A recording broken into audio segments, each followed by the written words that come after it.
Mi marido entró riéndose a la audiencia de divorcio mientras se quedaba con todo. Entonces mi hija de 7 años le pidió al juez que mostrara un video. Y cuando la pantalla se encendió, el juez ordenó que cerraran las puertas. Hola a todos. Gracias por estar aquí conmigo hoy. Antes de comenzar la historia, quiero saber, ¿desde qué ciudad están mirando? Déjenlo en los comentarios. Ahora, vayamos a la historia. El día en que mi vida se suponía que iba a terminar, la sala de audiencias en el Foro de São Paulo olía a café viejo y madera barnizada. Ese olor específico me perseguirá para siempre. Mi marido, Fernando, estaba sentado al otro lado de la sala, llevando un traje italiano que costaba más de 6.000 reales, mirando su reloj como si estuviera esperando que terminara una reunión aburrida. No me miraba a mí. No me miraba de verdad. Realmente mirarme. Hace años. A su lado, su abogada estaba apilando papeles que detallaban exactamente por qué yo, Camila, era incapaz, inestable e indigna de criar a nuestra hija de 7 años, Beatriz. El juez estaba leyendo el decreto final. Cada palabra se sentía como una piedra siendo colocada en mi pecho. Estaba a punto de perder mi casa. Estaba a punto de perder mi dignidad. Pero, lo peor de todo, estaba a punto de perder la custodia completa de lo único que me importaba en este mundo. Agarré el borde de la mesa con tanta fuerza que mis dedos se pusieron blancos, tratando de mantener mi respiración constante, tratando de no darle a Fernando la satisfacción de verme llorar. Él había ganado. Su dinero, sus conexiones y sus mentiras crueles habían ganado.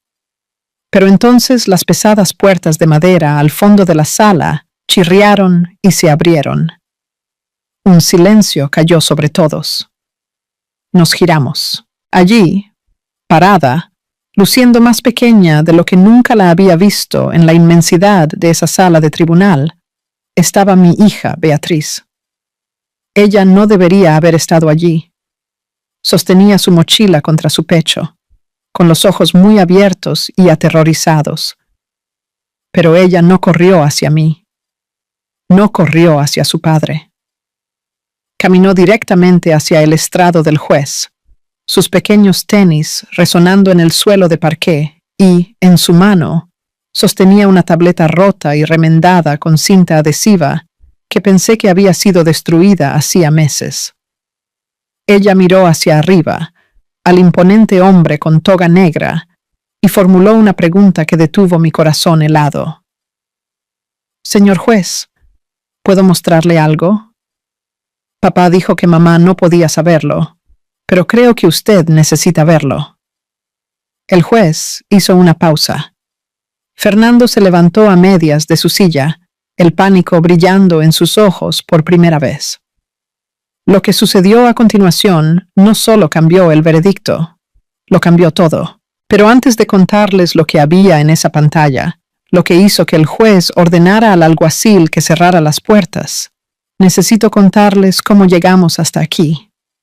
Necesito contarles cómo una mujer que pensaba que tenía el matrimonio perfecto terminó sentada en esa silla, esperando ser destruida. Antes de que comencemos este viaje juntos, por favor, denle un me gusta a este video y comenten abajo desde qué ciudad o estado nos están viendo. Me ayuda mucho a saber que estoy conectada con amigos de todo Brasil. Gracias por su amabilidad. Ahora, volvamos a la mañana en que todo se desmoronó. La mañana en que mi mundo se desmoronó comenzó con olor a pan quemado y el silencio abrumador que se había convertido en la banda sonora de mi vida. Era un martes de mayo, una de esas mañanas frías de otoño en São Paulo, donde la niebla se aferra a las ventanas como encaje delicado. Había estado despierta desde las 5:30 de la mañana. Esa era mi rutina. Me movía por nuestra cocina grande y hermosa en el condominio cerrado de Alphaville como un fantasma, cuidadosa de no hacer ruido con las ollas o dejar que las puertas de los gabinetes se golpearan. En 15 años de matrimonio, había aprendido que Fernando valoraba la paz por encima de todo por la mañana. Necesitaba que su entorno fuera impecable, eficiente y silencioso. Yo no era solo una esposa, yo era la productora de su exitosa vida. Dejé sus vitaminas al lado del plato. Revisé el cuello de su camisa de vestir blanca por última vez, para asegurarme de que el almidón estuviera perfecto, exactamente como a él le gustaba. Puse los panqueques de harina de almendras sin gluten en la fuente calentada. Todo tenía que ser perfecto. Era un hábito nacido del amor, me dije a mí misma. Pero en el fondo, sabía la verdad. Era un hábito nacido del miedo. No miedo a la violencia física, sino miedo a su desaprobación. Miedo a esa mirada gélida de desprecio que me daba si el café estaba tibio o si hacía una pregunta mientras él leía las noticias en su celular. A las 6 en punto, escuché sus pasos en la escalera. Pesados, rítmicos, seguros. Fernando caminaba como un hombre que era dueño del suelo bajo sus pies. Entró en la cocina oliendo a perfume importado caro y éxito. No dijo buenos días. Pasó a mi lado como si yo fuera parte de los electrodomésticos, jaló su silla y se sentó. «Café», dijo sin levantar la vista de su celular. Serví el café negro y humeante en su taza favorita y la coloqué silenciosamente al lado de su mano derecha. «Aquí tienes, amor», dije. Mi voz sonaba demasiado ansiosa, demasiado desesperada por una migaja de conexión. Me aseguré de usar los granos que trajiste de la importadora el fin de semana. Él tomó un sorbo, hizo una ligera mueca y puso la taza de nuevo en la mesa con un poco demasiada fuerza. «Está amargo, Camila. Moliste los granos demasiado fino de nuevo». Mi pecho se apretó. «Lo siento. Usé la configuración que me mostraste la semana pasada». «Bueno, arréglalo para mañana», murmuró, deslizando la pantalla de su celular, leyendo un correo electrónico. «Tengo una reunión con la junta a las 10. Necesito estar lúcido, no distraído por un café malo». Me quedé allí parada cerca del fregadero, retorciendo mis manos en el delantal. Quería decirle que el molinillo estaba roto. Quería decirle que tenía un dolor de cabeza que duraba 3 días. Quería preguntarle por qué no me había tocado en 6 meses. Pero me lo tragué todo. El silencio era más seguro.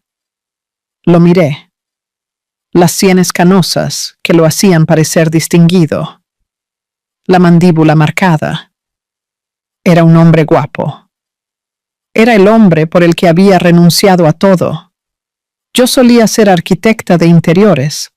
Tenía talento. Tenía clientes. Pero cuando nos casamos, Fernando me dijo que su esposa no necesitaba trabajar. Quería una pareja que pudiera gestionar su casa, criar a sus hijos y recibir sus cenas de negocios. Quería un legado, dijo. Y yo, joven y ciegamente enamorada, acepté. Pensé que estaba construyendo una vida. No me di cuenta de que me estaba borrando lentamente. La atmósfera pesada cambió solo cuando escuchamos el ruido de pequeños pies corriendo por el pasillo. «Papi, mami». Beatriz irrumpió en la cocina. Su cabello era un revoltijo de rizos matutinos. La blusa de su pijama con los botones mal abrochados. Ella era el sol en nuestro cielo gris. 7 años con ojos que veían demasiado y un corazón que sentía demasiado profundamente. El rostro de Fernando se transformó instantáneamente. La máscara fría e indiferente cayó, reemplazada por una radiante sonrisa paternal. Soltó su celular. «Ahí está», dijo en voz alta, abriendo los brazos. «Ahí está mi pequeña genio. Ven aquí, Bea». Beatriz se rió y se subió a su regazo. Papi, ¿vas a trabajar de nuevo hoy? Tengo que irme, cariño, dijo. Papi tiene que ganar dinero para que podamos mantener esta casa grande y comprar todos esos sets de Lego que te gustan. ¿Quieres el nuevo set de la estación espacial, verdad? Sí, quiero. Beatriz vibró. Los observé desde el fregadero, un nudo doloroso formándose en mi garganta. Era tan cálido con ella. ¿Por qué no podía ahorrar ni una pizca de ese calor para mí? ¿Era yo tan despreciable? Puse el plato de huevos revueltos de Beatriz en la mesa. Cómete todo, mi amor, dije en voz baja. El autobús escolar llega en 20 minutos. Fernando revisó su reloj, un Rolex que había ahorrado durante 2 años para comprarle por su 40 cumpleaños. Puso a Beatriz en el suelo abruptamente. Está bien, se acabó el tiempo de juego. Tengo que irme. Se levantó, tomó su maletín y se alisó la chaqueta del traje. Besó a Beatriz en la parte superior de la cabeza. Pórtate bien. Obedece a tu madre. Lo dijo automáticamente como un guión memorizado. Caminó hacia la puerta del garaje. Fernando, llamé. ¿Estarás en casa para la cena? Estaba pensando en hacer esa carne guisada que te gusta. No se giró. Abrió la puerta. El aire frío de mayo entró. No me esperes despierta. Tengo cena con un cliente. Llegaré tarde. Y entonces se fue. Sin beso de despedida. Sin un te quiero. Solo el sonido de la pesada puerta cerrándose con un clic y el rugido del motor de su coche de lujo desapareciendo por la calle. Me quedé allí, parada en el silencio. El olor de su colonia flotaba en el aire como un fantasma. Me sentí invisible. Miré a Beatriz, que estaba feliz comiendo sus huevos. Ajena al hecho de que el corazón de su madre se rompía un poquito más cada día. Me decía a mí misma que era solo una fase. Los hombres se estresan, el trabajo es duro, solo necesitaba esforzarme más, ser una mejor esposa, ser más callada, ser más perfecta. Pasé la mañana limpiando una casa que ya estaba impecable. Fregué los suelos hasta que me dolieron las rodillas. Reorganicé la despensa. Estaba tratando de fregar la ansiedad que me roía las entrañas. Al mediodía, justo cuando estaba terminando una carga de ropa en el lavadero, sonó el timbre. Era un mensajero. «Entrega para Camila Silva», dijo el hombre, entregándome un sobre grueso y pesado. Mi corazón dio un vuelco. No estaba esperando nada. Firmé el recibo, mis manos temblando ligeramente. La dirección de retorno era de un bufete de abogados en el centro. Tavares y Asociados. No reconocí el nombre. Caminé hasta la sala de estar y me senté en el borde del sofá beige que Fernando había elegido. Rasgué la solapa del sobre. Saqué una pila de documentos legales rígidos. Las palabras en la parte superior de la página se emborronaron ante mis ojos. Luego se enfocaron con un terror escalofriante. Petición de disolución matrimonial. Solicitante, Fernando Silva. Solicitada, Camila Silva. No podía respirar. La habitación comenzó a dar vueltas. Pasé la página, leyendo frenéticamente. No solo estaba pidiendo el divorcio. Las acusaciones saltaron hacia mí como golpes físicos. Estado emocional inestable. Falta de contribución al hogar. Solicitando la custodia física legal completa de la menor Beatriz Silva. Solicitando el uso exclusivo de la residencia conyugal. Lo quería todo. Quería la casa. Quería el dinero. Quería a Beatriz. Me estaba tirando como basura.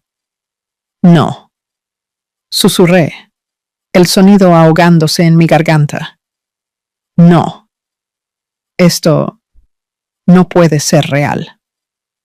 Me levanté, los papeles esparciéndose por el suelo, Necesitaba llamarlo. Tenía que haber un error. Tal vez era una broma, pero en el fondo sabía la verdad. La frialdad. Las noches de llegada tardía, las críticas, todo había llevado a esto. De repente, escuché un sonido que me heló la sangre, el sonido de neumáticos aplastando la grava de la entrada. El motor se apagó. Una puerta de coche se cerró de golpe. Fernando había vuelto. La puerta principal se abrió con una calma aterradora. Fernando entró, no con la energía apresurada de un hombre que había olvidado un maletín, sino con el paso lento y deliberado de un verdugo. No pareció sorprendido de verme allí parada, pálida y temblando, rodeada por los papeles legales esparcidos. De hecho, pareció aliviado. Cerró la puerta detrás de él y echó el cerrojo. El clic del cerrojo resonó en el gran vestíbulo como un disparo. «Veo que recibiste el correo», dijo. Su voz estaba desprovista de toda emoción. Era casual, como si estuviera comentando sobre el clima. Lo miré fijamente, mis manos temblando a los lados. No podía encontrar mi voz. El hombre parado ante mí se parecía a mi marido. Llevaba la ropa de mi marido, pero sus ojos eran los de un extraño, fríos, sin vida y crueles. «Fernando», finalmente logré decir con voz ahogada, las lágrimas brotando de mis ojos. «¿Qué es esto? ¿Es una broma? ¿Quieres el divorcio?» Pasó a mi lado hacia la sala de estar, pisando directamente sobre las páginas de la petición, como si fueran basura. Fue al bar y se sirvió un vaso de whisky, a pesar de ser apenas mediodía. «No es una broma, Camila. Es una misión de rescate. Para mí y para Beatriz». «¿Rescate?», jadeé. Lo absurdo de la palabra me golpeó. «¿De qué?». «Le dediqué toda mi vida a ti. Renuncié a mi carrera, renuncié a mis amigos. Cocino tus comidas, lavo tu ropa, crío a nuestra hija». Él se giró, el vaso tintineando fuertemente contra su alianza. Una alianza que de repente parecía una mentira. «Y mírame», se burló. Su labio se curvó con disgusto. «Mírate a ti misma, Camila. Eres patética. Eres una criada glorificada. ¿De verdad crees que un hombre como yo, un hombre que cierra tratos de millones de reales antes del almuerzo, quiere volver a casa a esto?» Gesticuló vagamente hacia mi cómoda sudadera y mallas, hacia mi moño desordenado, hacia mi rostro manchado de lágrimas. «Estás pasada de moda. Eres aburrida. No tienes ambición». «No tengo ambición porque me pediste que me quedara en casa», grité, la injusticia ardiendo en mi pecho. «Me dijiste que querías una esposa tradicional». «Cambié de opinión», dijo fríamente, tomando un sorbo de su bebida. «La gente crece. Yo crecí. Tú no. Te estancaste. Y francamente, estoy cansado de arrastrarte conmigo. Pero la custodia completa». Señalé con un dedo tembloroso los papeles en el suelo. «Estás tratando de quitarme a Beatriz. No puedes hacer eso. Soy su madre. Soy quien la lleva a la escuela, quien la ayuda con la tarea, quien la abraza cuando tiene pesadillas. Apenas la ves». Fernando rió. Fue un sonido seco, sin humor. «Es exactamente por eso que necesito quitártela. La estás haciendo débil. La estás haciendo débil como tú. Beatriz necesita un modelo a seguir que entienda el éxito. Necesita una figura materna que sea inteligente, sofisticada y capaz, no una empleada doméstica». «¿Quién?», susurré. Un escalofrío recorrió mi columna vertebral. «¿Hay alguien más?». No respondió de inmediato. Simplemente sonrió. Una sonrisa pequeña y cruel que me dijo todo lo que necesitaba saber. Eso no es asunto tuyo, dijo. Pero digamos que Beatriz se merece algo mejor. Y mi abogado. Es el mejor del estado. Tenemos pruebas, Camila. Tenemos documentación de tu inestabilidad. ¿Inestabilidad? Di un paso atrás, confundida. No soy inestable. Estoy perfectamente cuerda. ¿De verdad? Dio un paso hacia mí, invadiendo mi espacio personal. Usando su altura para intimidarme. Lloras por nada. Olvidas cosas. Te pones histérica cuando las cosas no salen como quieres. ¿Recuerdas la semana pasada cuando le gritaste a Beatriz en el centro comercial? No le grité. Protesté, retrocediendo hasta chocar con la pared. Ella estaba corriendo hacia la escalera mecánica y sus cordones estaban desatados. Tenía miedo de que se cayera. La estaba protegiendo. ¿Ves?, dijo Fernando suavemente, su voz cayendo a un susurro siniestro. Te estás poniendo histérica ahora mismo. Exactamente como dice el informe. ¿Qué informe? Lo verás en el tribunal, dijo. Terminó su bebida y puso el vaso en la chimenea. Así es como va a funcionar esto. Vas a firmar estos papeles. Estarás de acuerdo con los términos. Recibirás una pequeña pensión, suficiente para alquilar un pequeño apartamento en algún lugar lejos de aquí. Y me darás a Beatriz. Nunca voy a firmar eso. Escupí, encontrando una repentina oleada de ira a través de mi miedo. Voy a luchar contra ti. Se lo contaré todo al juez. El rostro de Fernando se endureció. La máscara de civilidad cayó por completo.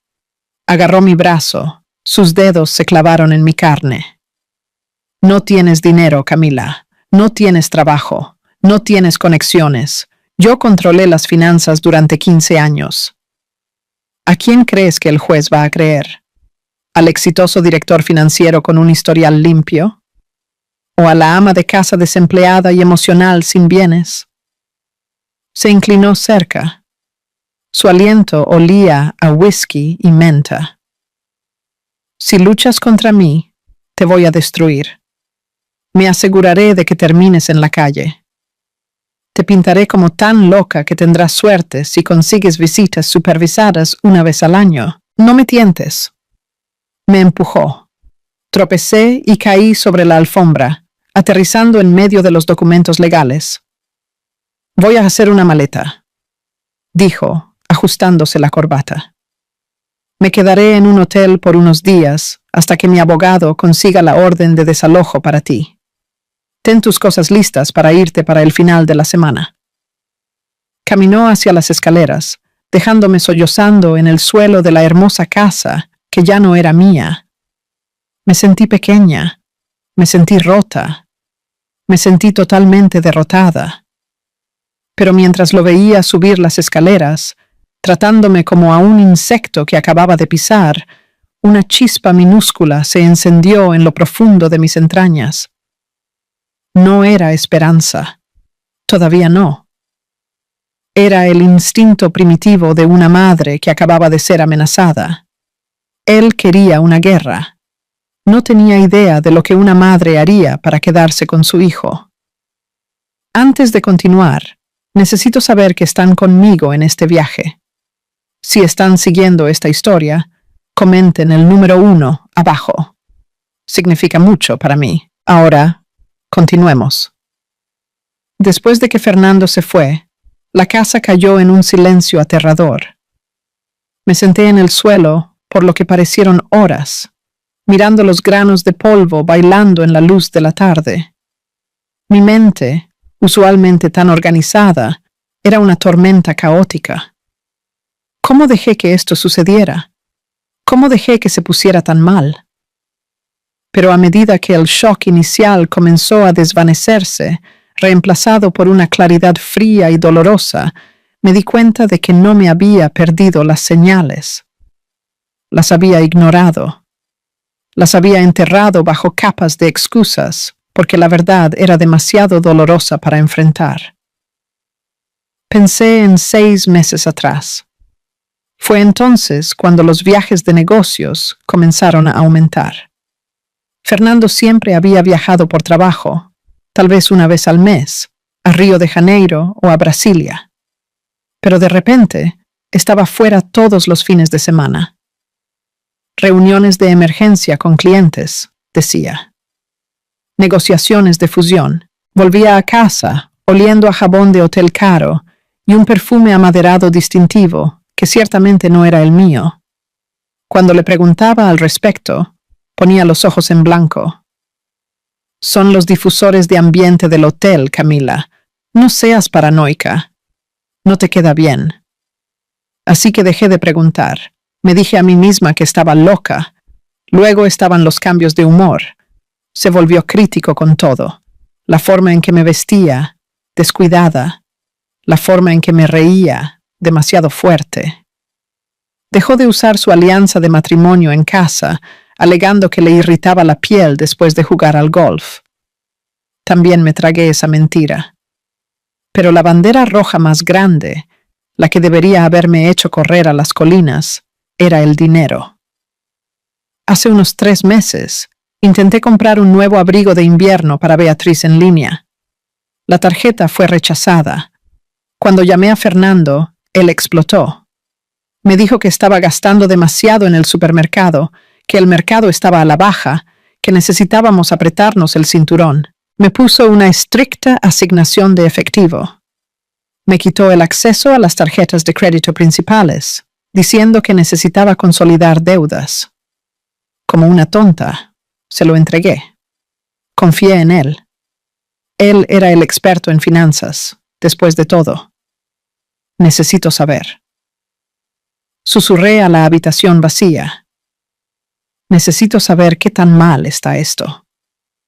Me levanté del suelo y corrí a la oficina en casa de Fernando. Por lo general, la mantenía cerrada, pero en su arrogancia de hoy, había dejado la puerta ligeramente entreabierta. Corrí a su computadora. Mis manos temblaban tanto que apenas podía escribir. Intenté adivinar su contraseña. ¿Beatriz, 2015? No. ¿Camila? Definitivamente no. Probé su fecha de cumpleaños. No. Entonces, recordé el nuevo coche con el que estaba obsesionado. Porsche 911. La pantalla se desbloqueó. No me importaban sus correos electrónicos ahora. Fui directamente al portal bancario. Teníamos una cuenta de ahorros conjunta, nuestro fondo para días difíciles y el fondo universitario de Beatriz. La última vez que había visto un extracto, hace más de un año, había casi 500,000 reales allí. Dinero que habíamos ahorrado de la venta de mi apartamento antes de casarnos, más sus bonificaciones. Hice clic en ahorros. La página se cargó. Mi respiración se cortó en mi garganta. Parpadeé, pensando que mis ojos me estaban engañando. Actualicé la página. 0. Dios mío, jadeé, agarrándome el pecho. Dios mío, Fernando. Hice clic en el historial de transacciones. La pantalla se llenó de transferencias. No fue un gran retiro, fue un vaciado sistemático de nuestra vida. 5,000 aquí, 10,000 allá. Todo transferido a una entidad llamada Consultoria Andrade Limitada y otra cuenta en las Islas Caimán. Nos había estado robando durante meses. Había vaciado el fondo universitario de Beatriz. Se había llevado hasta el último centavo de la red de seguridad que pensé que teníamos. Revisé la cuenta corriente. Quedaban 800 reales. 800 reales para durarme para siempre. Pánico, frío y afilado. Se apoderó de mis pulmones. Estaba hiperventilando. Yo era una mujer de 42 años sin trabajo. sin currículum de los últimos 15 años, y ahora absolutamente sin dinero. No solo me había dejado, me había lisiado. Quería asegurarse de que no pudiera pagar un abogado. Quería asegurarse de que no pudiera defenderme. Hice clic en los extractos de la tarjeta de crédito. Mi estómago se revolvió mientras me desplazaba. Mientras me decía que me apretara el cinturón en el supermercado, él estaba gastando miles. Vivara Joyas. 4.500 reales. Hotel Fasano.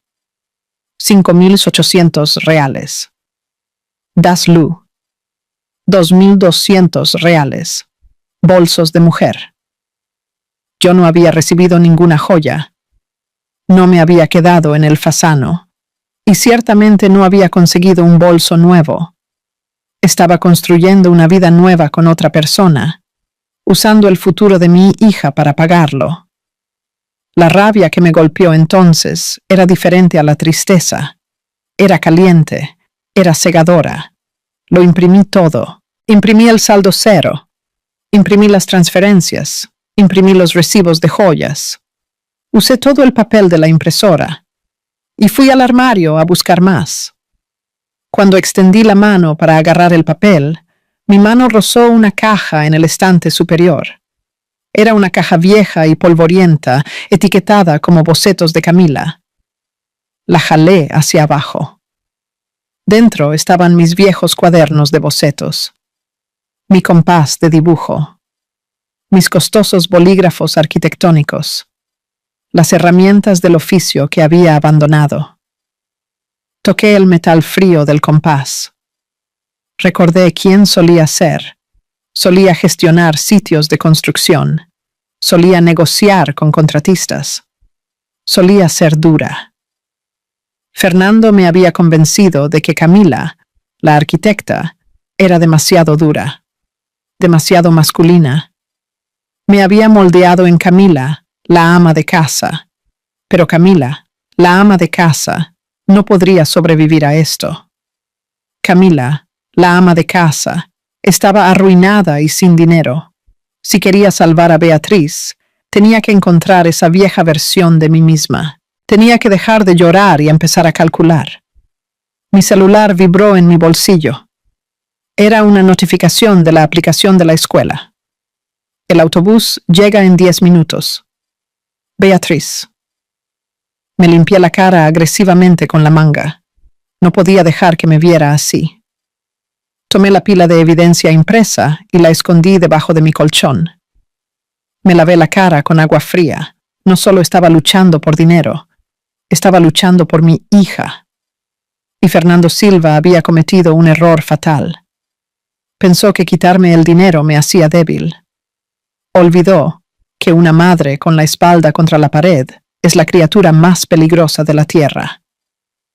A la mañana siguiente, después de poner a Beatriz en el autobús escolar, forzando una sonrisa tan brillante que me dolía la cara, supe que necesitaba ayuda. ¿Pero quién? Fernando me había aislado lentamente de mis amigas a lo largo de los años. Están celosas de nuestro estilo de vida, diría. O son malas influencias. Ahora me di cuenta de que era una jugada estratégica para dejarme sola cuando llegara el final. Me senté en mi coche mirando el volante, mi mente acelerada. Necesitaba a alguien que conociera a Fernando, alguien que conociera sus secretos, pero que no estuviera bajo su hechizo. Entonces un nombre surgió en mi cabeza. Juliana.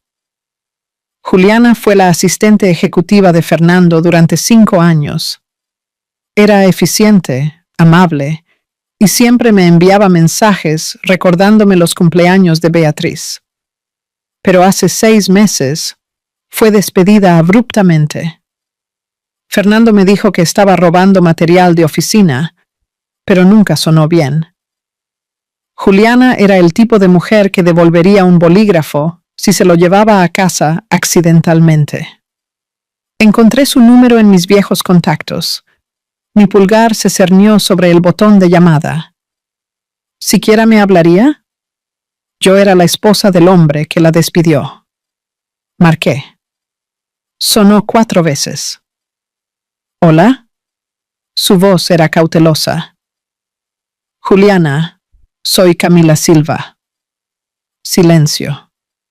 Luego un suspiro pesado. Señora Silva. Mi corazón dio un vuelco. ¿Lo sabías? Escuché sobre la demanda. Las noticias viajan rápido en la oficina, incluso para nosotras, las ex empleadas. Juliana, necesito hablar contigo. Por favor, no sé a quién más recurrir. Nos encontramos 1 hora después en una modesta cafetería en las afueras de la ciudad.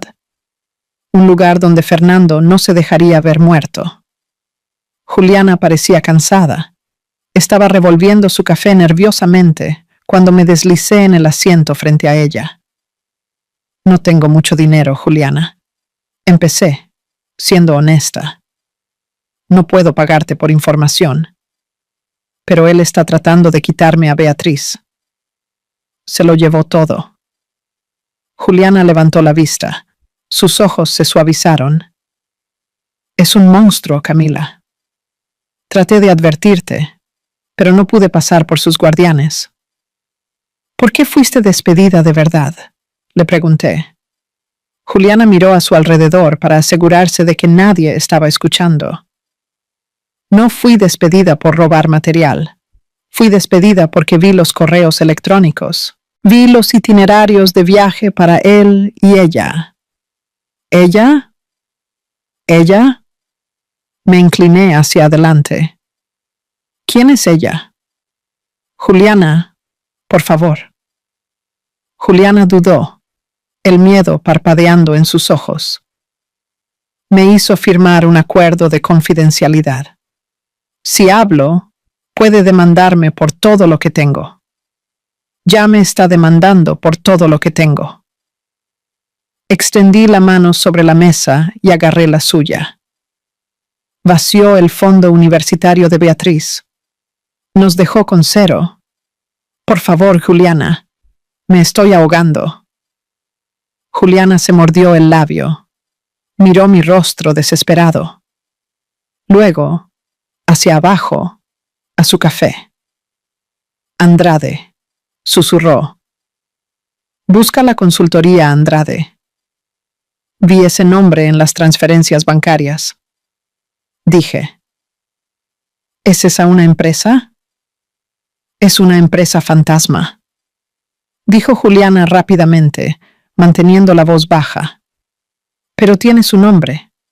Patricia Andrade. Patricia Andrade. El nombre no significaba nada para mí.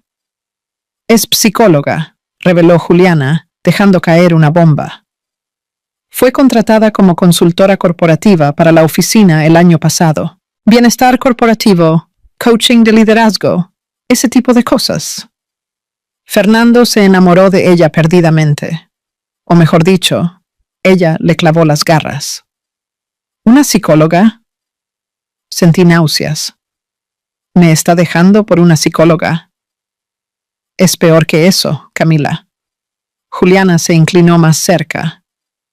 No es solo su amante, es su estratega. Los escuché en su oficina una vez. Le estaba diciendo exactamente cómo tratar contigo. Ella le dijo que cortara tus fondos lentamente para que no te dieras cuenta hasta que fuera demasiado tarde. Ella le dijo que comenzara a documentar tus arrebatos emocionales. Ella es quien orquestó todo este plan de divorcio. Me recosté, el aire saliendo de mí. No era solo un caso de crisis de la mediana edad. Era un desmantelamiento psicológico calculado de mi vida, diseñado por una profesional. ¿Por qué?, susurré. ¿Por qué llegar a tales extremos? ¿Por qué no simplemente irse? Por el acuerdo prenupcial, dijo Juliana. O mejor dicho, la falta del mismo. Están casados por 15 años. En este estado, tienes derecho a la mitad de todo. Los activos de Fernando valen millones. Es demasiado codicioso para darte la mitad, así que idearon un plan para hacerte parecer incapaz, para hacerte la villana, para que el juez le concediera todo a él. Las lágrimas me picaron los ojos. Era tan malvado, era tan minucioso. ¿Sabe él que sabes esto? Pregunté. Sospecha. Por eso me despidió. Me amenazó con ponerme en la lista negra de todas las oficinas de la ciudad si abría la boca. Juliana me apretó la mano. No puedo testificar, Camila. No puedo ir contra sus abogados. Me aplastarán. Pero puedo señalarte en la dirección correcta. Revisa las fechas en las transferencias. Crúzalas con sus viajes de negocios a Suiza. Está escondiendo activos en el extranjero. Y ten cuidado. Patricia es inteligente. Sabe cómo manipular a la gente. Ella lo manipula a él y él te manipula a ti. Salí de la cafetería temblando, pero esta vez no era de miedo. Era de adrenalina. Tenía un nombre, Patricia Andrade. Y conocía su juego. Me estaban manipulando a escala industrial. Pero el conocimiento no era suficiente. Necesitaba un abogado, un tiburón. Pero los tiburones cuestan dinero. Y yo tenía 0. Conduje a casa, mi mente acelerada. Tenía que liquidar las únicas cosas que Fernando no había tocado. Fui directamente a mi armario y saqué la caja oculta del estante superior. Esta vez, no los bocetos. La pequeña bolsa de terciopelo dentro. El collar de esmeraldas vintage de mi abuela y mi set de dibujo profesional. Compases de plata maciza. Bolígrafos de ingeniería alemanes. Eran mi orgullo y mi alegría. Símbolos de la carrera a la que esperaba volver algún día. Los miré. Luego miré una foto de Beatriz en mi mesita de noche. Por ti, susurré. Los metí en mi bolso. Y conduje a la casa de empeños en la parte mala de la ciudad. La casa de empeños olía a cigarrillo viejo y desesperación. Era un mundo lejos de los clubes de campo que frecuentaba Fernando. Me paré en el mostrador, sintiéndome expuesta, sosteniendo el collar de esmeraldas de mi abuela y mi set de dibujo profesional. El tasador, un hombre con gafas gruesas y dedos más gruesos. Examinó el collar con una lupa. Es vintage, dije. Mi voz vacilando. Art Deco. Mi abuela me lo dejó. Fue tasado en 15,000 reales. El valor del seguro no es el valor de la calle, señora, gruñó. Dejó caer el collar en la balanza y las herramientas de dibujo. ¿Quién usa esto hoy en día? Todo el mundo usa ordenadores. Son plata maciza, bolígrafos alemanes antiguos. Por favor. Me miró, observando mi abrigo de diseñador que tenía algunas temporadas. Mis ojos frenéticos.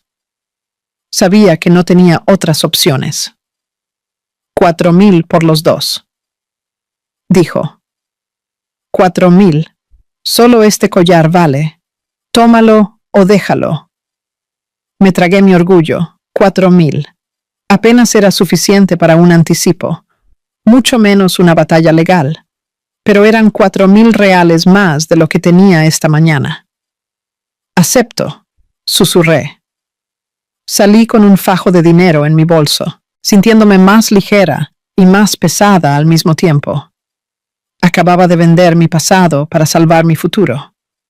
No fui a los rascacielos de cristal y acero en el centro. Conocía esas oficinas. Cobraban 1,000 reales por hora solo por contestar el teléfono. En su lugar. Conduje a una parte de la ciudad donde los edificios eran de ladrillo y los carteles estaban pintados a mano. Juliana me había dado un nombre antes de salir de la cafetería. Elías Moreira. Es de la vieja escuela, me había dicho. Odia a los matones. La oficina del señor Moreira estaba encima de una lavandería. Las escaleras crujían, la sala de espera tenía revistas de 2018. Pero cuando entré en su oficina, vi pilas de archivos por todas partes, no desorganizados, sino vividos. El señor Moreira era un hombre de unos 70 años. Llevaba un cardigan que había visto días mejores. Tenía el pelo blanco salvaje y ojos que parecían poder cortar el vidrio. «Señora Silva», dijo con voz ronca, gesticulando hacia una silla que tenía cinta adhesiva en el reposabrazos. «Su marido es Fernando Silva, el tipo del fondo de inversión». «Sí», dije sentándome. «¿Cómo lo sabía?» «Leo los periódicos. Conozco a los tiburones de esta ciudad. Tavares lo representa, ¿verdad?» «Sí». Moreira soltó una risa seca. «Tavares. Ese hombre demandaría a su propia madre por un espacio de estacionamiento si hubiera ganancias en ello». Me miró por encima de sus gafas. «No tienes dinero para una pelea contra Tavares, señora Silva. ¿Por qué vino a mí?» Puse mi mano en mi bolso y saqué el fajo de dinero. Lo puse en su escritorio. Luego saqué los extractos bancarios impresos que mostraban el saldo cero. «Eso es todo lo que tengo», dije, mi voz firme. «Lo robó todo. Robó el fondo universitario de mi hija. Está tratando de quitarme a mi hija y decirle al mundo que estoy loca. No necesito un abogado que haga esto por dinero, señor Moreira. Necesito un abogado que haga esto porque odia a hombres como Fernando». Moreira tomó los extractos bancarios. Los examinó en silencio. Sus cejas se fruncieron. Tomó el dinero, hojeándolo. «Te dejó sin nada. Cero. Y él está alegando que eres inestable. Tiene un informe psicológico de su amante». La cabeza de Moreira se giró rápidamente. Una sonrisa lenta se extendió por su rostro arrugado. No era una sonrisa agradable. Era la sonrisa de un lobo viejo que acaba de captar un olor. «Conflicto de intereses», murmuró. «Fraude. Abuso financiero. Me devolvió el dinero». «Guarda tu dinero, señora Silva. Lo vas a necesitar para las compras». «Pero su anticipo...»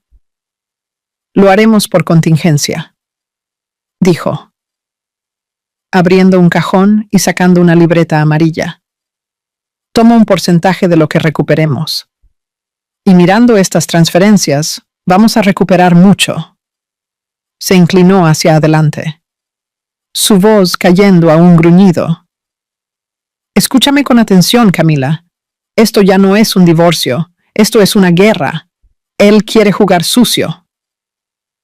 «Está bien. Yo inventé lo sucio.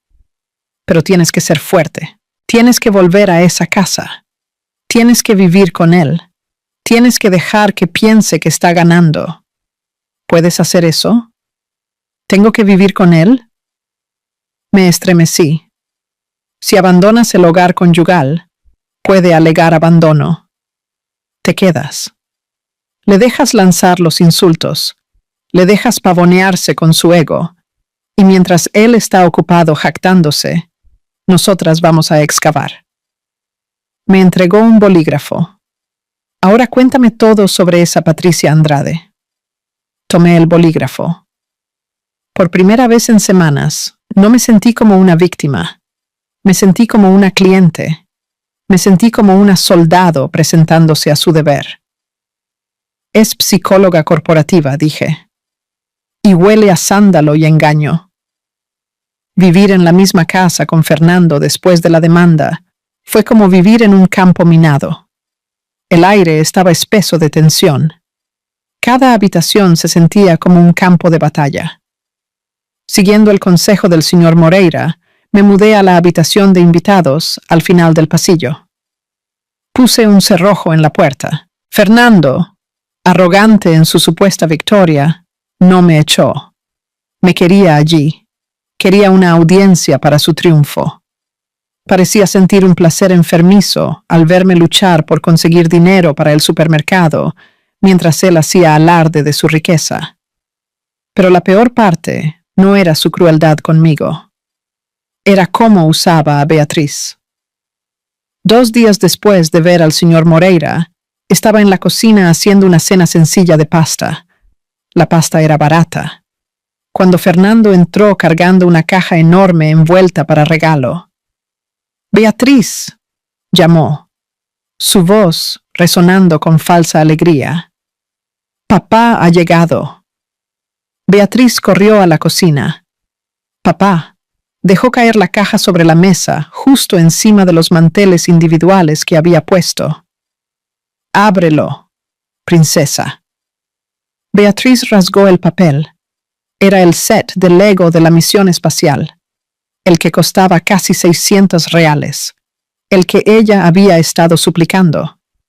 Pero yo le había dicho que teníamos que ahorrarlo para Navidad. ¡Guau! Los ojos de Beatriz se abrieron de par en par. El grande. «Gracias, papi». Fernando la abrazó, mirándome directamente por encima de su hombro. Sus ojos estaban fríos, muertos. «¿Ves, Beatriz?», dijo lo suficientemente alto para que yo lo escuchara. «Papá puede comprarte cualquier cosa que quieras. Mamá no puede comprarte esto, ¿verdad? Mamá no tiene trabajo». Mi mano apretó la cuchara de madera hasta que me dolieron los dedos. Quería gritar. Quería tirarle el agua hirviendo. Pero escuché la voz de Moreira en mi cabeza. «Déjale pensar que está ganando». «Eso es muy generoso de tu parte, papá», dije, forzando una sonrisa que se sentía como cristal roto. «¿Por qué no lo llevas al salón, cariño?» «Espera», dijo Fernando. «También te compré otra cosa». Sacó una elegante caja blanca de su maletín, un iPad Pro, el modelo más nuevo. «Esa vieja tableta que tienes es basura», dijo Fernando. «Tírala. Esta tiene mejor cámara, juegos más rápidos, todo. Y configuré una cuenta especial solo para ti». Beatriz jadeó. «¿Una iPad nueva? ¿De verdad?» «De verdad. Porque cuando vengas a vivir conmigo al nuevo apartamento, solo tendremos las mejores cosas. Sin juguetes rotos, sin reglas aburridas». Beatriz lo miró, luego a mí. Sintió la tensión. Los niños siempre la sienten. Tomó la iPad lentamente. «Gracias, papi. Ve a configurarla», insistió. Beatriz salió corriendo al salón con sus tesoros. Fernando se giró hacia mí. Su sonrisa desapareció al instante. «No te molestes en ponerme un plato», se burló. «Voy a cenar fuera. La comida aquí ha sido patética últimamente». «¿Vas a una reunión de negocios?», pregunté, manteniendo mi voz neutral. «¿O a una sesión de terapia?». Sus ojos se entrecerraron. «Cuidado, Camila.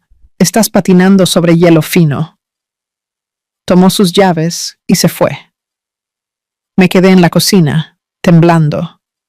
Estaba comprando su lealtad. Estaba deslumbrando a una niña de 7 años con consumismo para borrar a su madre. Más tarde esa noche, fui a ver a Beatriz. La casa estaba en silencio. Abrí la puerta de su habitación suavemente. El brillo de la luz nocturna iluminaba su cama. Esperaba verla jugando con la iPad nueva, pero no lo estaba. La caja nueva y brillante estaba en su escritorio sin abrir. Beatriz estaba acurrucada debajo del edredón, profundamente dormida, pero una de sus manos estaba metida debajo de la almohada. Me acerqué sigilosamente. Levanté suavemente la esquina de la almohada. Mi corazón se rompió. Estaba sosteniendo su tableta vieja y maltratada. La pantalla estaba agrietada en un patrón de telaraña de cuando la dejó caer el verano pasado. La funda se estaba pelando. ¿Por qué estaba sosteniendo este pedazo de chatarra cuando tenía un dispositivo nuevo de 3.000 reales en su escritorio? ¿Era consuelo? ¿Familiaridad? Extendí la mano para moverlo suavemente, para que no durmiera sobre el vidrio duro. Beatriz se movió. Su mano se cerró sobre la vieja tableta al instante, tirando de ella más profundamente debajo de las sábanas. No, murmuró dormida. Mía. Retiré mi mano. Está bien, mi amor, es mamá. Y vuelve a dormir. Ella se calmó, pero su agarre no se aflojó. Besé su frente y salí de la habitación confundida. A Beatriz le encantaban los aparatos nuevos. ¿Por qué estaba rechazando la iPad nueva? Lo atribuí al estrés del divorcio. Tal vez sentía que aceptar el nuevo regalo era traicionarme. El pensamiento me hizo querer llorar. Estaba arrastrando a mi hija a una guerra que ella no entendía. Pero estaba equivocada. Beatriz entendía mucho más que yo. Y esa vieja tableta rota no era solo un juguete. Era un arma. Simplemente no lo sabía todavía. El viernes siguiente, el señor Moreira me llamó con instrucciones urgentes. Necesito que salgas de casa por unas horas esta noche, dijo. Tengo un investigador privado vigilando la propiedad. Sospechamos que Fernando la lleva allí cuando cree que no estás. Quiere que los deje solos en mi casa. Sentí náuseas. Necesitamos prueba de adulterio en el hogar conyugal. Evita ciertas cláusulas en el acuerdo prenupcial que él está tratando de imponer. Ve al cine. Da un paseo largo. Simplemente no estés allí de 7 a 10 de la noche. ¿Y Beatriz? Él piensa que Beatriz está durmiendo en casa de una amiguita, ¿verdad? Me dijiste que iba a casa de su prima. Sí, dije. La dejé allí hace una hora. Bien, entonces vete. Hice lo que me indicaron. Me senté en un cine oscuro viendo una comedia de la que no podía reírme, revisando mi teléfono cada 5 minutos. A las 9:30 de la noche, conduje de regreso. Aparqué en la calle, con las luces apagadas, esperando el mensaje del investigador diciendo que el camino estaba despejado. Pero mientras estaba sentada allí, mi teléfono vibró. No era el investigador. Era mi hermana llamando desde el teléfono fijo de su casa.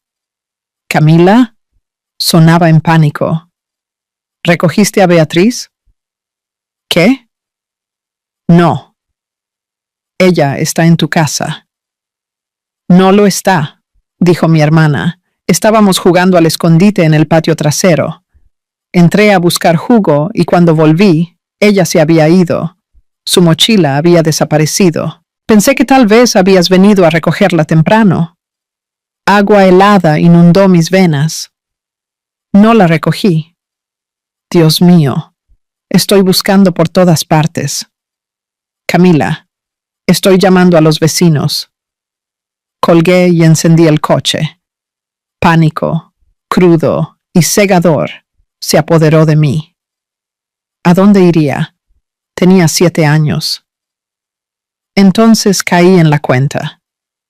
Beatriz había estado actuando extraña acerca de proteger sus cosas. Había estado preocupada por su set de Lego. Fue caminando a casa. Mi hermana vivía a solo 4 cuadras de distancia, a través de un camino arbolado que Beatriz conocía bien. Aceleré hacia mi casa. Si Beatriz fue caminando a casa y Fernando estaba allí con ella, entré en el garaje. El coche de Fernando estaba allí y otro coche, un elegante Mercedes descapotable plateado, el coche de ella. No esperé al investigador. Corrí a la puerta principal. Estaba cerrada con llave. Busqué mis llaves, mis manos temblaban tanto que se me cayeron. Dentro de la casa, la escena estaba tranquila, demasiado tranquila. Jazz, suave, estaba sonando. Volví a oler ese perfume de sándalo, espeso y empalagoso. ¡Fernando!, grité, entrando al vestíbulo. Fernando apareció en lo alto de las escaleras, con una bata de seda. Su rostro se puso pálido cuando me vio. Camila, se suponía que debías estar fuera hasta medianoche. ¿Dónde está ella?, grité. corriendo a su lado. ¿Dónde está Beatriz? ¿Beatriz? Ella está en casa de tu hermana. Se escapó. Ella no está allí. Justo entonces, la puerta del armario de la sala de estar chirrió y se abrió.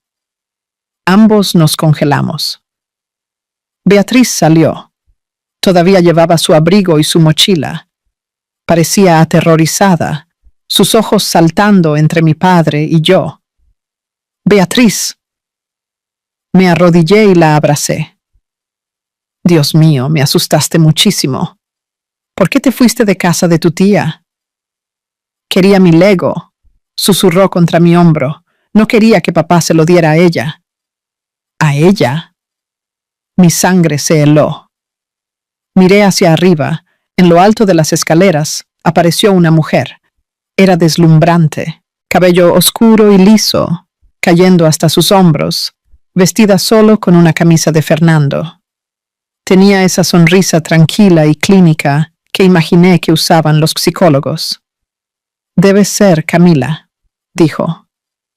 Su voz suave, como el terciopelo, y venenosa, como el arsénico. Fernando me habló mucho de ti. Me levanté lentamente, manteniendo a Beatriz detrás de mí. Patricia Andrade, supuse. Ella inclinó la cabeza. Doctora Patricia Andrade, de hecho. Bajó las escaleras como si fuera dueña del lugar. Esto debe ser tan difícil para ti, Camila. El cambio siempre lo es. Pero verás que es para mejor. Fernando y yo le proporcionaremos un entorno mucho más estable a Beatriz. Sal de mi casa, dije. Mi voz saliendo baja y peligrosa. Técnicamente, dijo Patricia con una sonrisa, esta casa todavía está a nombre de ambos hasta la audiencia, así que tengo tanto derecho a estar aquí como tú. Fernando se quedó allí, cobarde, dejándola hablar por él. ¿Crees que vas a ganar? Dije. Mi voz temblando de rabia. ¿Crees que puedes manipular a un juez con tus trucos psicológicos baratos? Patricia se rió. No son trucos, querida, es ciencia. Y la ciencia demuestra que Beatriz necesita padres que sean emocionalmente maduros, económicamente seguros y mentalmente sanos. Atributos que, francamente, ya no posees. Tengo un informe para probarlo. ¿Escribiste un informe psicológico sobre mí sin haberme examinado nunca? Eso es poco ético. Eso es ilegal. Se encogió de hombros. Demuéstralo. Mi palabra contra la tuya, Camila. Y yo tengo credenciales. ¿Tú qué tienes? ¿Un título de diseño de interiores de hace 15 años? Antes de que pudiera responder, sentí un tirón en mi manga. Era Beatriz. Mamá, susurró. La grabé. ¿Qué? La grabé, repitió Beatriz, un poco más fuerte. En mi tableta vieja. Cuando vine a casa esa vez y me escondí en el armario, los oí a ella y a papá hablando. Dijo cosas malas sobre ti. Dijo que iban a hacer que parecieras loca. El rostro de Fernando cambió de blanco a gris. Beatriz, dijo, su voz quebrándose. Borraste esa tableta. Te dije que la borraras. Mentí, dijo Beatriz. Su voz pequeña, pero valiente. Fingí que la borré, pero no lo hice. Escondí los videos. Patricia bajó el resto de las escaleras rápidamente. Dame la tableta, exigió, extendiendo la mano. Ahora. Jale a Beatriz detrás de mí. No vas a tocar a mi hija. Me di la vuelta y salí corriendo de la casa con Beatriz delante de mí. La metí en el coche, cerré las puertas con llave y encendí el motor. Fernando y Patricia aparecieron en la puerta, gritando. Pero yo ya me estaba yendo. Los neumáticos chirriando en el asfalto. Mi corazón latía tan fuerte que apenas podía respirar. Beatriz, dije mientras conducía, agarrando el volante. ¿Dónde está la tableta ahora? ¿En mi mochila?, dijo en voz baja. Siempre la llevo conmigo ahora, porque sabía que la querían. Buena chica, susurré, lágrimas corriendo por mi cara. Eres una niña tan valiente. Condujimos directamente a la oficina del señor Moreira. No me importó que fueran casi las 10 de la noche. Llamé a su celular y contestó al segundo tono. Tengo pruebas, dije, mi voz quebrándose. Mi hija lo grabó todo. Ven a la oficina, dijo de inmediato. Ahora, 15 minutos después. Estábamos sentados en su oficina con poca luz. Beatriz estaba acurrucada en mi regazo, todavía con su mochila puesta. El señor Moreira se arrodilló frente a ella, sus ojos amables. Hola, Beatriz. Mi nombre es Elías. Soy el abogado de tu madre. ¿Puedes mostrarme lo que hay en la tableta? Beatriz asintió. Sacó el dispositivo roto. La pantalla estaba rota, pero aún funcionaba. Tocó un par de veces, navegando a los archivos ocultos. Aquí, dijo, entregándosela.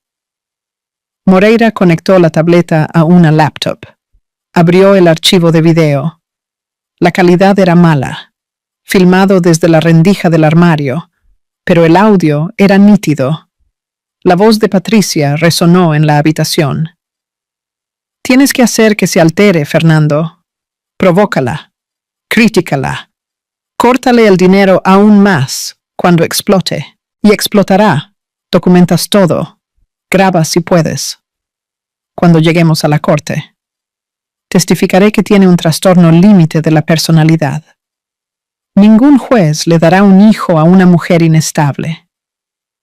Y la voz de Fernando respondiendo. ¿Pero qué pasa si contrata a un buen abogado? No lo hará. Patricia se rió en el video. No tiene dinero. Me aseguré de eso. E incluso si lo intenta, mi reputación destruirá cualquier defensa que monte. Soy una profesional respetada. Ella no es nada. Había más. Video tras video. Conversaciones sobre esconder dinero.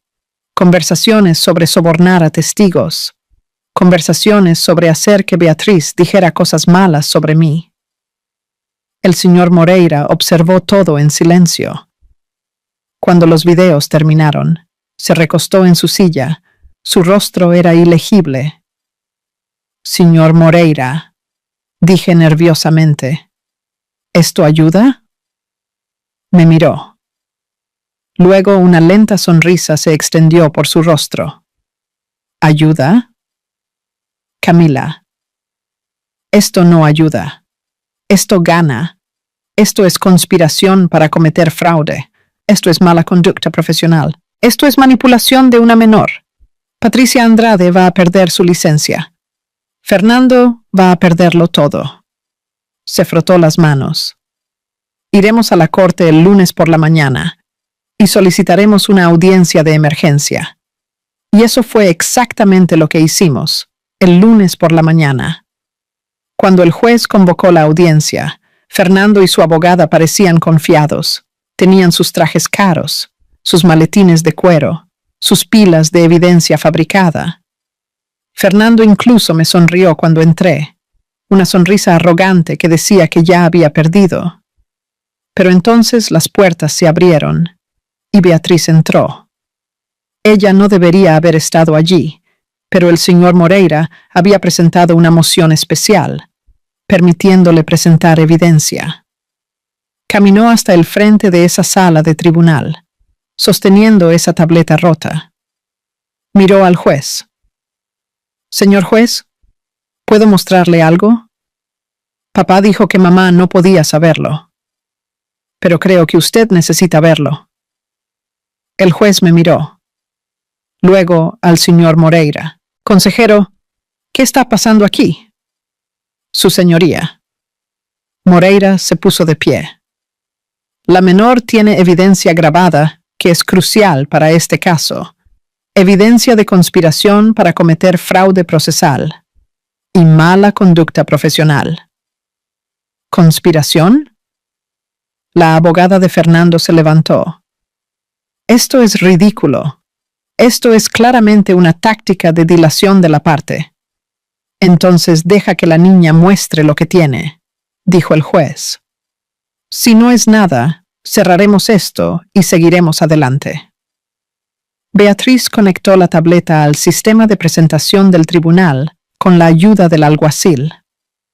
La gran pantalla de la pared cobró vida, y entonces, en esa silenciosa sala de audiencias, la voz de Patricia Andrade llenó el espacio. Confesando, planeando, conspirando. Con cada segundo que pasaba, el rostro de Fernando se ponía más pálido. Su abogada comenzó a hojear desesperadamente los papeles, buscando una salida, pero no había salida. Cuando el último video terminó, el silencio en la sala era absoluto. El juez se recostó en su silla. «Señor Silva», dijo, su voz gélida, «¿usted contrató a una profesional de la salud mental para fabricar evidencia contra su esposa?» Fernando abrió la boca. No salió nada. Yo no. Las palabras son bastante claras en el video. El juez lo interrumpió. Alguacil, cierre las puertas. Nadie sale de esta sala hasta que yo termine. Quiero a la doctora Patricia Andrade aquí de inmediato. Y quiero una investigación completa de las finanzas del señor Silva. Miró a la abogada de Fernando. Consejera Tavares, le sugiero encarecidamente que considere desvincularse de este cliente antes de que usted también se vea implicada en fraude procesal. Su señoría, tartamudeó la abogada, no tenía conocimiento. Entonces, ¿es incompetente o cómplice?, dijo el juez secamente. En cualquier caso, esta audiencia queda suspendida hasta que se lleve a cabo una investigación criminal completa. Golpeó el mazo. Custodia completa temporal concedida a la señora Camila Silva. El señor Fernando Silva tendrá visitas supervisadas solamente. Pendiente de investigación. Esta sesión ha terminado. Fernando se giró hacia mí, su rostro contorsionado. No puedes hacer esto, se quejó. Beatriz también es mi hija. Ya no, dijo el señor Moreira, poniendo una mano en mi hombro.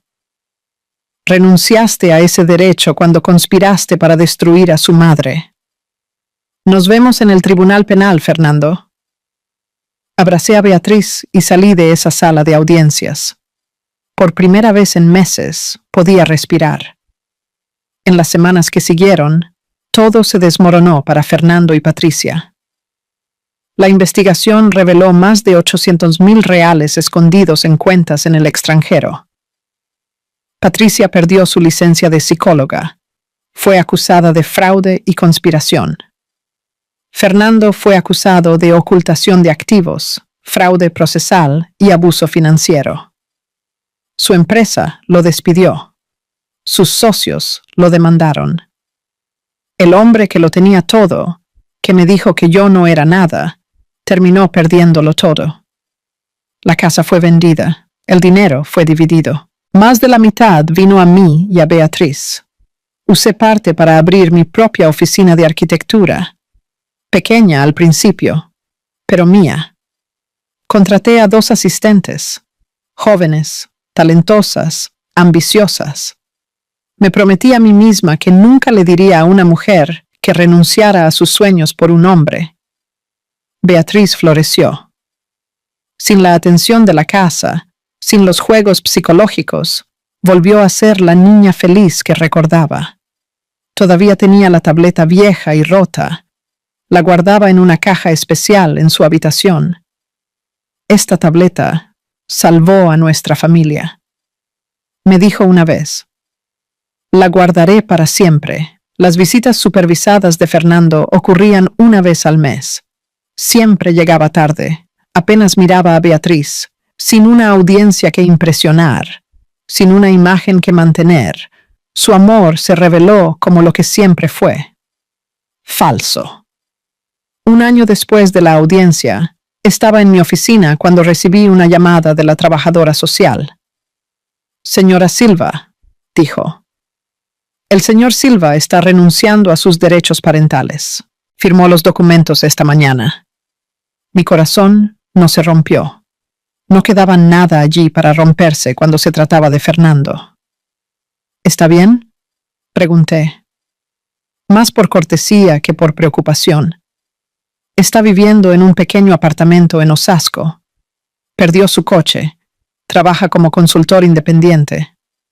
La mujer, Patricia, lo dejó cuando se acabó el dinero. Justicia poética, pensé. Gracias por avisarme. Colgué y miré por la ventana de mi oficina. Abajo, la ciudad bullía de vida, gente yendo y viniendo, cada uno con sus propias batallas, sus propias historias. Esa noche, recogí a Beatriz de la escuela. Se subió al coche con una gran sonrisa. «Mamá, saqué un 10 en mi examen de matemáticas.